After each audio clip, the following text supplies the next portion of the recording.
Muted.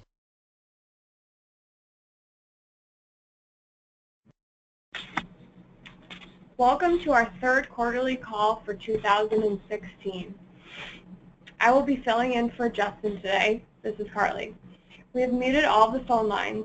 This call is being recorded and will be available for replay by visiting www.sageready.com and clicking on any of the O'Keefe & Stevens team members' profiles and then selecting Resource Page.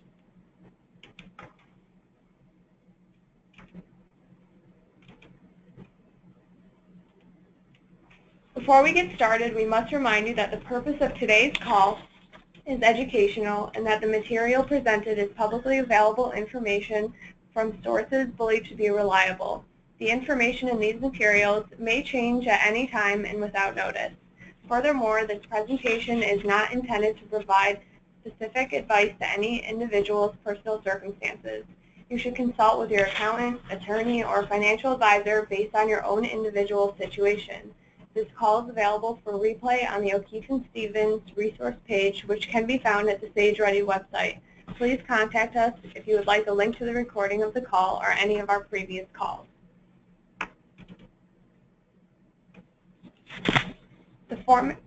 Peter is going to begin our call with an overview of our investment process.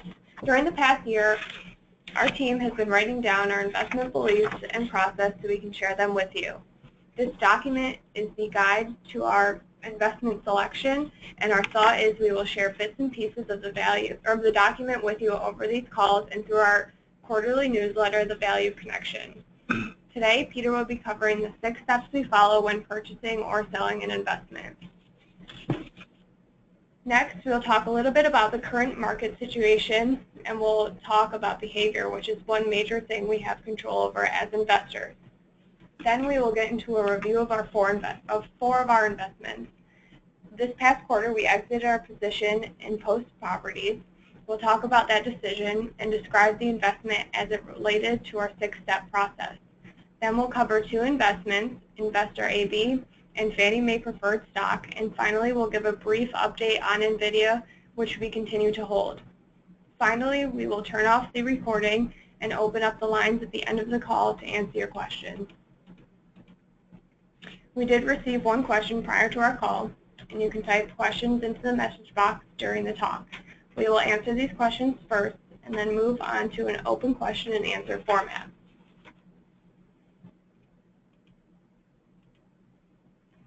Okay. As Carly mentioned, our team has been working on our investment process during the past year.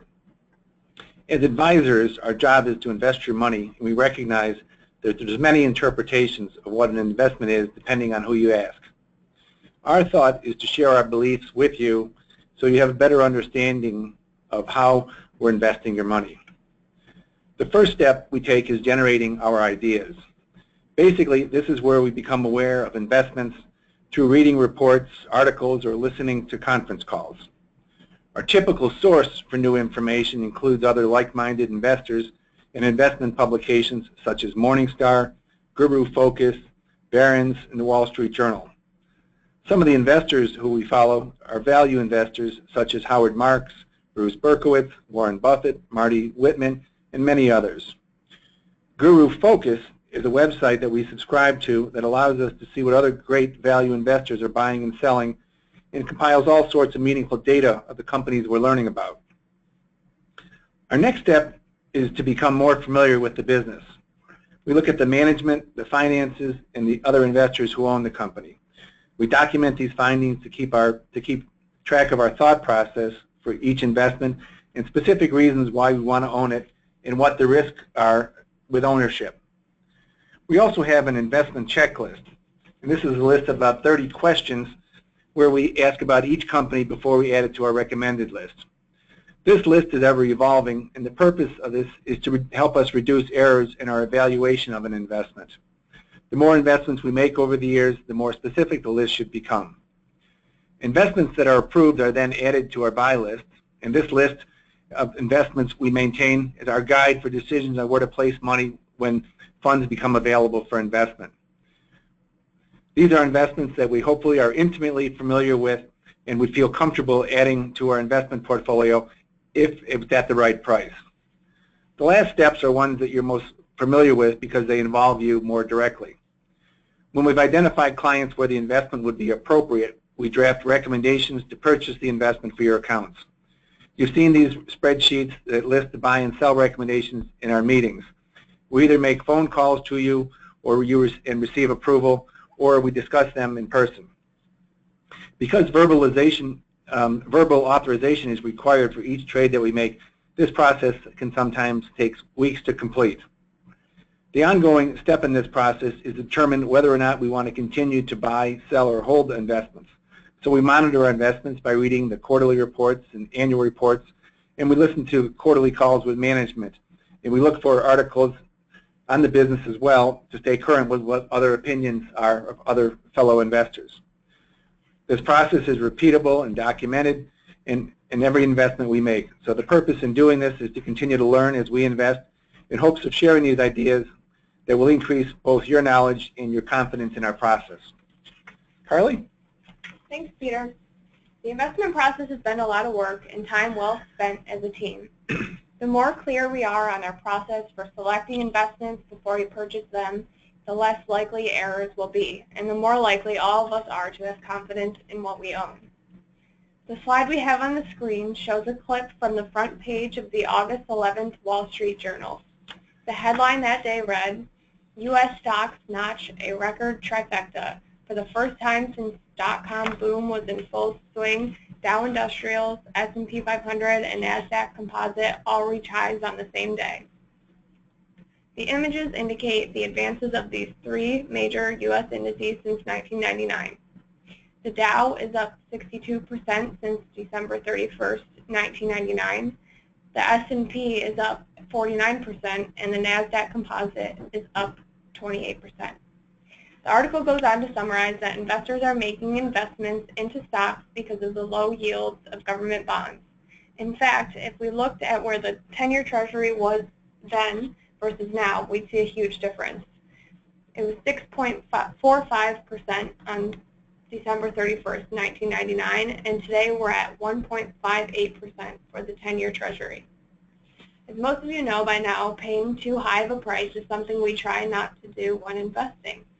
Actually, we're looking for bargains or values. The trouble we're having is identifying good values in the places we normally look for them.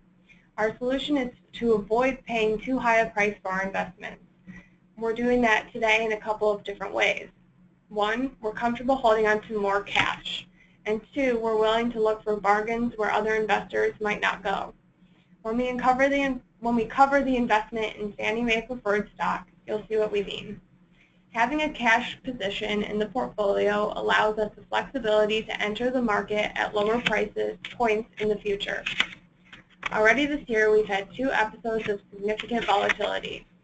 In January, stocks traded down north of 10% due to concerns about declining energy prices, and in June, the Brexit news caused a punctuated sell-off that provided some excellent buying opportunities in a variety of sectors. We expect this will happen again and would like to have the resources available to enter the market. We're not predicting a correction or a recession by sharing this with you. We're just presenting the facts that the prices of stocks are in higher territory from a historical perspective and how we intend to handle the situation moving forward. We'll be sure to keep you updated in our individual conversations about the appropriate amount of cash to maintain based on your own personal situation and preferences.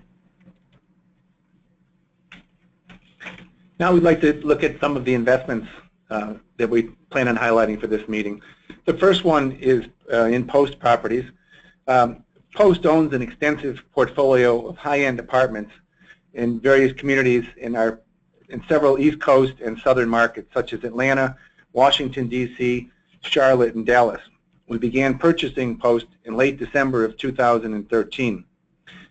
In early August, we decided to exit Post Properties after they announced a merger with Mid-American Apartments.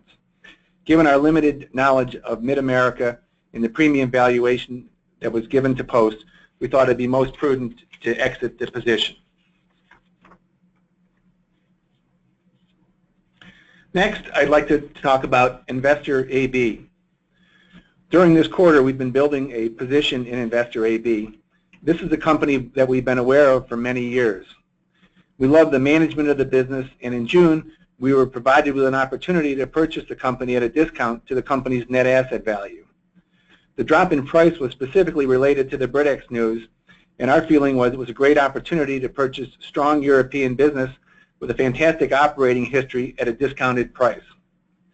Investor AB is an industrial conglomerate. It's somewhat similar to Berkshire Hathaway in terms of its diversification of their businesses. As you can see from the screen, they own stakes in some of Europe's brand name companies, which sell services around the globe. In 2015, they made their first U.S. purchase of Braun Ability, which is a wheelchair lift company.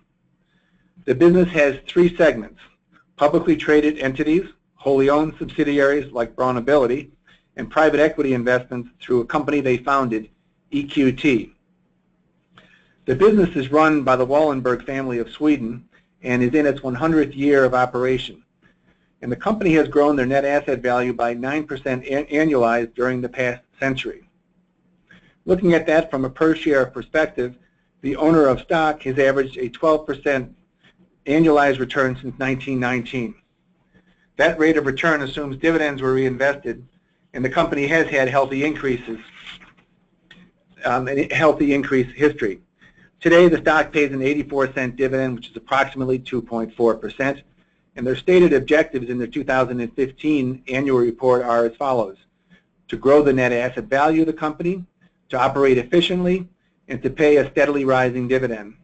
Looking at the past 5 years, the dividend has increased at 15% annually. Investor AB has been able to achieve such strong figures over a long period of time due to their management.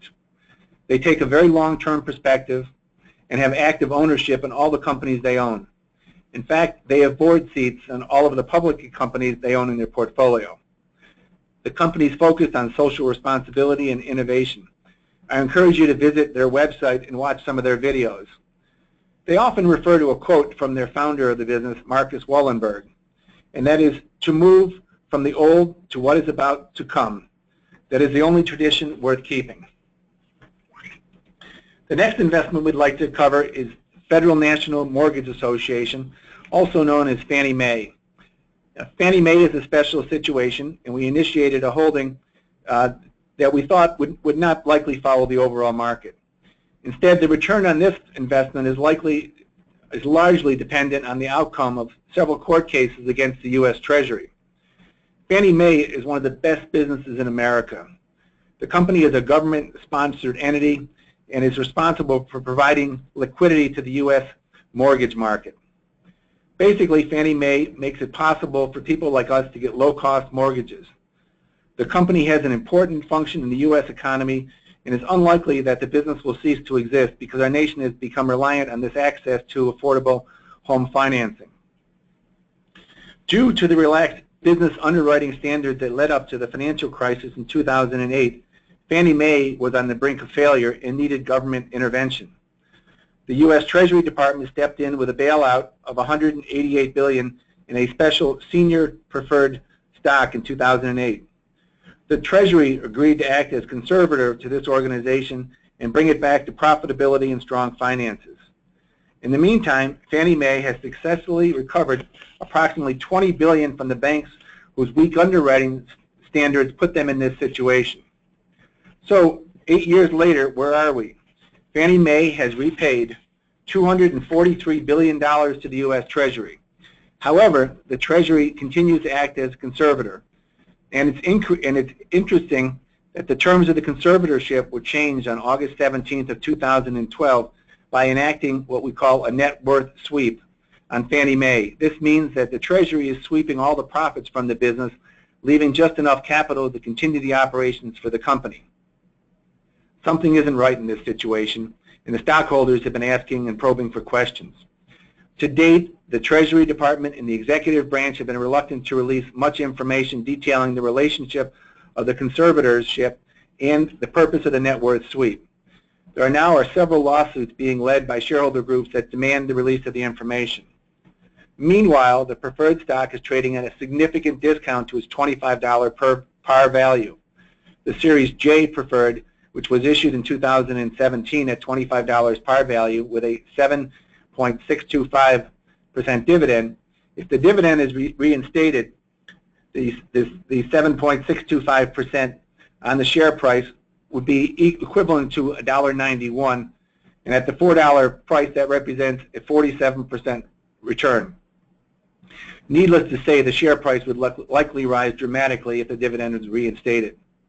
The risk to owning this investment is that Fannie Mae gets nationalized by the government and shareholders could be left with nothing. We think that this is highly unlikely and are comfortable purchasing the preferred stock at current prices, awaiting for the pending outcome of those court cases. Finally, I'd like to do an update on NVIDIA.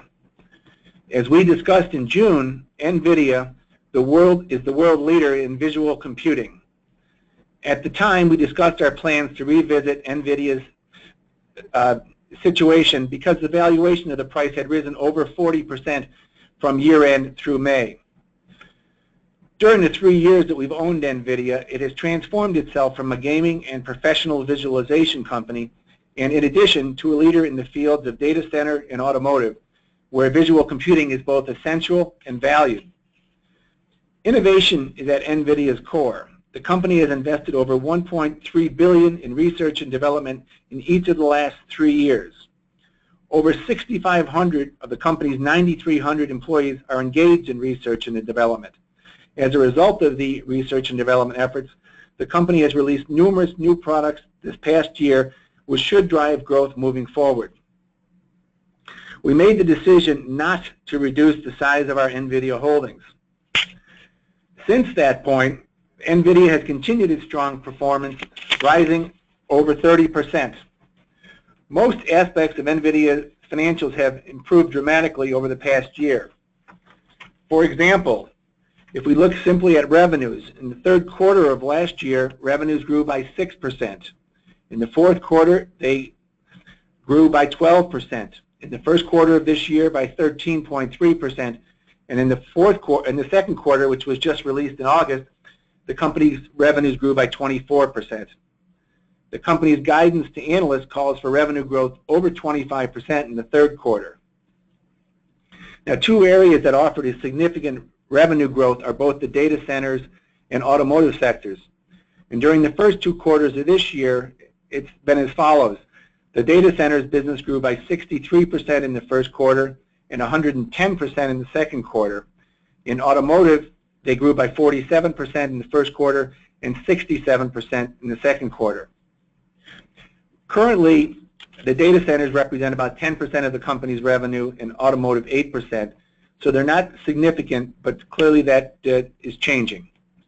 Let me tell you a little bit more about the data centers and the automotive. In data centers, NVIDIA servers and supercomputers increase the speed of research in many different fields. NVIDIA's GPU accelerators power the fastest computers in the United States, Japan, and Europe. In addition, NVIDIA's GPUs and software have been broadly adapted for deep learning, a new computing method for enabling artificial intelligence.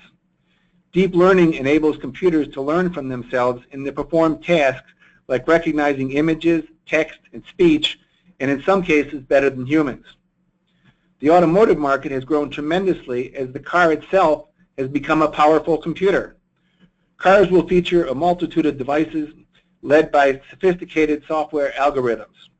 These devices are designed to ensure our safety, the safety of those around us, and to enhance our comfort and enjoyment in search and navigation. They will use tools of deep learning to sense their environment and ultimately even drive themselves.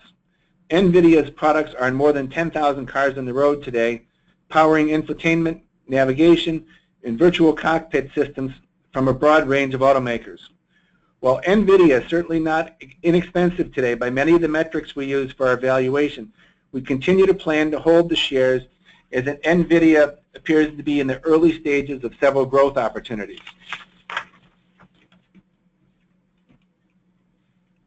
And with that, we're going to wrap up the recorded portion of this call and unmute the lines for our question and answer session.